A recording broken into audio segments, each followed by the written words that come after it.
Hello guys, welcome back to our channel.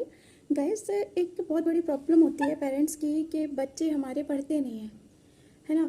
और वो कहते हैं हमारे बच्चे पढ़ाई में वीक हैं और पढ़ते नहीं हैं, उनकी सिटिंग हैबिट अच्छी नहीं है, वो पढ़ना नहीं चाहते। तो इन सब बातों में हम क्या ये सारी चीज़ें गलती अपने बच्चे की मानते हैं? मुझे ऐसा नहीं लगता। जो फैक्ट है वो ये है, तो क्या हम कुछ गलतियां कर रहे हैं जिसकी वजह से बच्चा जो है वो आप डिस्ट्रैक्ट हो रहा है पढ़ाई से, उसको कोई प्रॉब्लम हो रही है, उसको अंडरस्टैंडिंग में प्रॉब्लम हो रही है। क्या हमने ये कभी समझने की कोशिश करी? तो गाइस, आज बात करते हैं इसी बारे में, बच्चों की पढ़ाई में कैसे मन लगाएं, उनका कैसे उनको डिस्ट्रैक्ट होने से बचा सकते हैं। तो गाइस, वीडियो स्टार्ट करते हैं। आज आपके साथ कुछ ऐसी पेरेंटिंग टिप्स शेयर करूंगी जिसकी वजह से आप ये नोटिस भी कर पाएंगे, और अगर आप गलती कर रहे हैं या आपका बच्चा गलती कर रहा है तो उस चीज़ में आप इम्प्रूवमेंट ला पाएंगे कि बच्चे को कैसे उसकी सिटिंग हैबिट बनानी है, कैसे उसको पढ़ाई में कंसंट्रेट करवाना है। तो गाइस, वीडियो स्टार्ट करते हैं। सबसे पहला पॉइंट ये होता है, ये आपको हमेशा ध्यान रखना होता है, जब आपका बच्चा पढ़ रहा है तो आपको देखना है क्या वो सही जगह पर बैठ के पढ़ रहा है, क्या वो स्टडी टेबल यूज़ कर रहा है। स्टडी टेबल यूज़ कर रहा है तो एक प्रॉपर गैप होता है, एक डिस्टेंस होता है जो मेंटेन रहता है, जिससे उसकी सिटिंग हैबिट अच्छी होती है। मतलब उसको वरना उसको अपर बैक में पेन होने लगता है, बहुत ज़्यादा प्रॉब्लम्स होने लगती है, वो ज़्यादा देर बैठ नहीं सकता। अगर वो स्टडी टेबल पे भी नहीं पढ़ रहा है तो हमें ये ध्यान रखना ज़रूरी होता है कि बच्चा अगर फ्लोर पे भी बैठ के पढ़ रहा है या फिर बेड पे बैठ के पढ़ रहा है तो उसके पढ़ने में उसको मतलब वहाँ पे कुछ ऊँची चीज़ रख दीजिए आप, जैसे तकिया यूज़ कर सकते हैं या कोई छोटी सी टेबल यूज़ कर सकते हैं। नहीं तो उसका खुद का बैग ही काफ़ी बड़ा होता है, उसको यूज़ कर सकते हैं। उसके ऊपर उसकी बुक्स और नोटबुक रख के उसको पढ़ने के लिए अलाउ कर सकते हैं। इससे क्या होता है कि एक तो प्रॉपर उसकी जब वो पढ़ता है तो उसकी जो बैक है वो उसमें उसको पेन नहीं होता और आइज़ पे भी प्रॉपर इफ़ेक्ट नहीं पड़ता।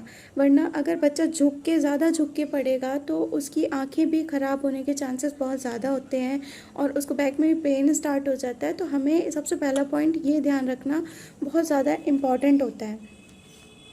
नेक्स्ट पॉइंट जो होता है वो ध्यान रखने का, अगर आपके 2 या 2 से ज़्यादा बच्चे हैं एक साथ पढ़ रहे हैं घर में, तो उनको ध्यान रखना है आपको कि कभी भी एक साथ एक जगह पे बैठ के ना पढ़ाएं, कुछ डिस्टेंस बीच में रखें ताकि आपस में एक दूसरे की कॉपी में ताका झाकी ना कर सकें, एक दूसरे से पढ़ाई करते समय बात ना कर सकें। ये चीज़ का बिल्कुल ध्यान रखना है, वरना वो एक दूसरे की कमियां निकालते हैं, एक दूसरे को डिस्ट्रैक्ट करने की कोशिश करते हैं। तो इसलिए हमें ये ध्यान रखना होता है कि बच्चा जब अगर एक से ज़्यादा बच्चे साथ में बैठ के पढ़ रहे हैं तो आपको एक बार थोड़ा थोड़ा डिस्टेंस मेंटेन करना बहुत ज़रूरी हो जाता है। तो सेकंड पॉइंट ये है जो हमें हमेशा ध्यान रखना है। अब बात करते हैं थर्ड पॉइंट की। थर्ड पॉइंट ये है कि उनको डिस्ट्रैक्ट करने वाली चीज़ें पढ़ाई करते समय बिल्कुल उनसे दूर रखनी है, जैसे उनके टॉयज़ और उनके बॉक्स में जैसे शार्पनर होता है, शार्पनर उनको बहुत ज़्यादा डिस्ट्रैक्ट करता है, वो पूरे टाइम पेंसिल ही छीलते रहेंगे। जो होते हैं टीवी है, आप खुद भी एक बार डिस्ट्रैक्ट करने वाली चीज़ों से दूर रहें उस समय अगर आप अपने बच्चों को पढ़ा रहे हैं। जैसे मोबाइल है आपका और आप किसी से बात कर रहे हो, कोई वहाँ पर बात कर रहा है, तो बच्चों का ध्यान उसी में लगा रहता है और बच्चे पढ़ते नहीं हैं। हाँ, उनके कलर बॉक्स है, कलर बॉक्स को भी दूर रखना चाहिए। शार्पनर है, शार्पनर तो बहुत ज़्यादा डिस्ट्रैक्ट करता है बच्चों को, बच्चे पूरे टाइम पेंसिल ही छीलते रहेंगे, तो इसका भी बिल्कुल ध्यान रखिए आप। फोर्थ पॉइंट होता है ध्यान में रखने वाला, ये होता है कि हमें कभी भी बच्चों के सामने जब भी वो उनको होमवर्क करवा रहे हैं या फिर पढ़ा रहे हैं तो सारी बुक्स एक साथ ना फैलाएं। एक एक सब्जेक्ट वाइज आप उन्हें पढ़ाइए। अगर आपके साथ भी कोई सारा काम एक साथ आपको दे देगा तो आपको प्रॉब्लम होगी, आप कोई काम अच्छे से नहीं कर पाओगे। ऐसे ही बच्चों के साथ होता है, वो तो बहुत छोटे होते हैं, तो उनके साथ आपको ध्यान रखना है कि सारी चीज़ें एक साथ बिल्कुल भी ना फैलाएं, सारी बुक्स एक साथ ना फैलाएं। उनकी नोटबुक एक एक करके उनको काम दीजिए। जैसे इंग्लिश का वर्क है तो सबसे पहले इंग्लिश करवाइए, फिर हिंदी करवाइए। इसके बाद आप सीक्वेंस अपने अकॉर्डिंग डिसाइड कर सकते हो और बच्चे के इंटरेस्ट के अकॉर्डिंग भी डिसाइड करना बहुत ज़रूरी होता है। मान लीजिए किसी सब्जेक्ट में उसका मन ही नहीं लगता, जैसे बहुत सारे बच्चे होते हैं उनका मैथ्स में मन नहीं लगता, कुछ बच्चे होते हैं उनका इंग्लिश में मन नहीं लगता, तो सबसे पहला सब्जेक्ट वो मत दीजिए। आप सारा होमवर्क उनको कंप्लीट करने दीजिए, एक एक करके सारे सब्जेक्ट करिए, लास्ट में वो सब्जेक्ट लेकर आइए और लास्ट में उनको फ्री माइंड होकर खुद भी अपना फ्री माइंड रखिए और उनका भी एक बार माइंड रिफ़्रेश करके उनको पढ़ने के सजेशन दीजिए। जिससे बच्चे अच्छे से उस सब्जेक्ट के साथ अपना इंटरेस्ट क्रिएट कर सकेंगे। अदरवाइज़ वो अपना मूड ऑफ करके पढ़ेंगे तो वो कभी भी उस सब्जेक्ट में अपना मन नहीं लगा पाएंगे। तो इस चीज़ का ध्यान रखना मोस्ट इम्पॉर्टेंट हो जाता है। अब गाइस बात करते हैं अपने 5th पॉइंट पे, जो मोस्ट इम्पॉर्टेंट होता है। अगर 2 बच्चे हैं एक साथ पढ़ रहे हैं और जैसे एक बड़ा है और दूसरा छोटा है, तो ऑब्वियस सी बात है कि छोटे बच्चे का होमवर्क बहुत जल्दी फिनिश हो जाता है और बड़ा बच्चा इतनी जल्दी नहीं कर पाता, उसका होमवर्क बहुत ज़्यादा होता है।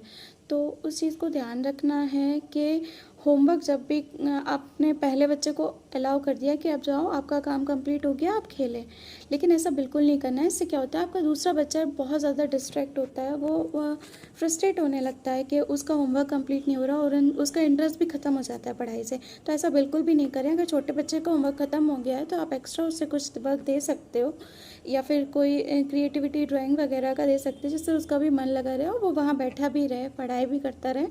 तो ये चीज़ बहुत इम्पॉर्टेंट होती है, वरना दोनों ही बच्चे एक दूसरे को परेशान भी करने लगते हैं, डिस्ट्रैक्ट भी करने लगते हैं, और जो बड़ा बच्चा होता है उसका पढ़ाई से मन हट जाता है। तो ये चीज़ हमेशा ध्यान रखिए। अगर आपको अपने बच्चे की सिटिंग हैबिट अच्छी करनी है तो आपको मोस्ट इम्पॉर्टेंट है ये चीज़ ध्यान रखना कि आपको बच्चे स्टडी का जब बर्डन लेने लगते हैं ना, तो उनका मन नहीं करता पढ़ाई करने का।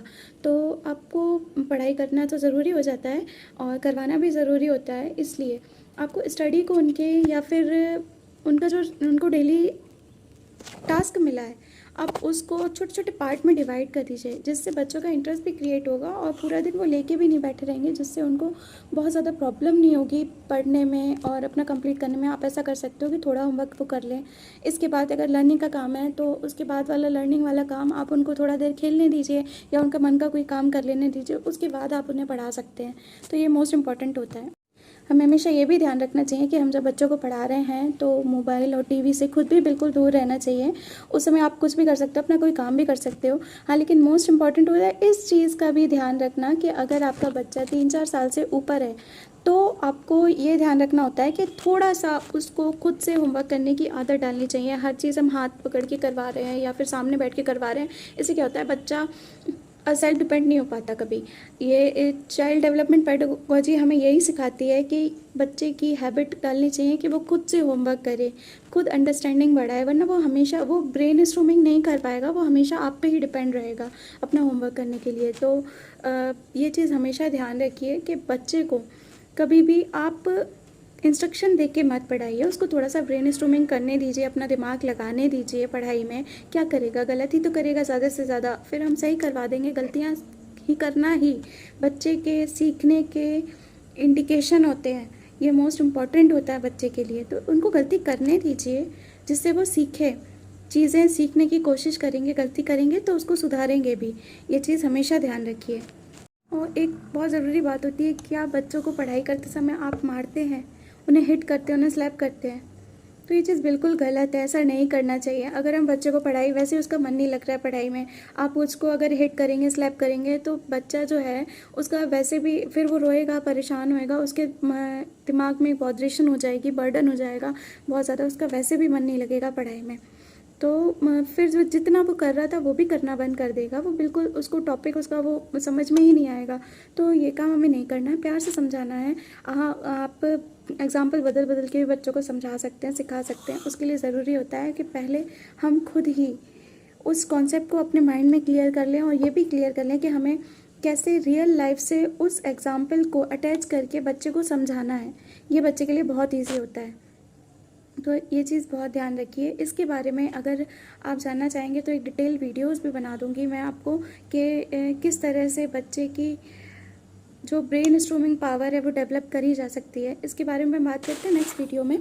तो गाइस, अभी तक के लिए इतना ही। ये सब चीज़ें आप ध्यान रखिए, आप देखिए कैसे आपके बच्चे की स्टडी में, उसकी सिटिंग हैबिट में इम्प्रूवमेंट आएगा।